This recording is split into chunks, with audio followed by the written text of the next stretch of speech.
My grandpa, a retired homicide detective, just told me the case that still keeps him up at night. He was a detective for 27 years of his life, and I grew up listening to the tales of he and his fellow lawmen.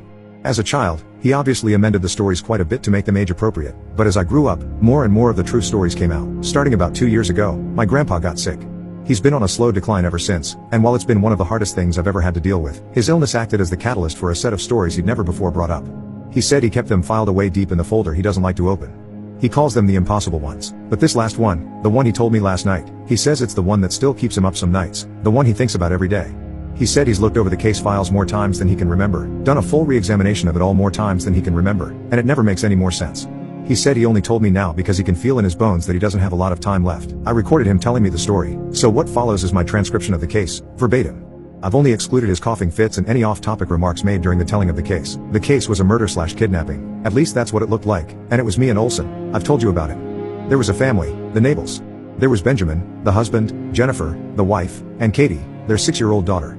One of their neighbors had gone out for the paper around 6 a.m. and saw the Nabels' front door wide open. When she went over to see if everything was okay, she saw the wife's body. The neighbor called 911 and eventually we were sent over there. Now, when I say there was no outward signs of a struggle, I mean it.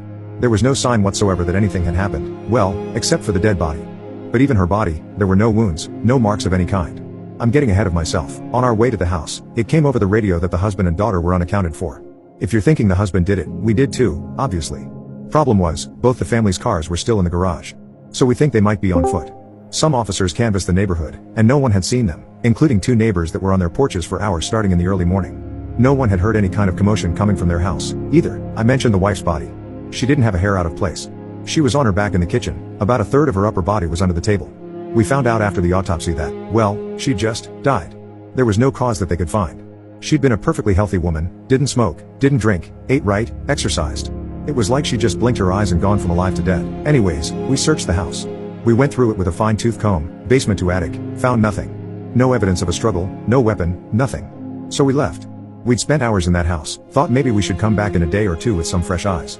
We went over to where Benjamin worked. He was a supervisor at a lumber yard. According to his coworkers, he'd shown up at work that morning just before 5 a.m. when he got and he worked on this narrow crate thing he was building in his office, something he told his coworkers was a project for his house. According to the other morning supervisor, he'd only built about half of the thing. Around 6:15, he said he was running to the bathroom, and that was the last anyone saw him. They never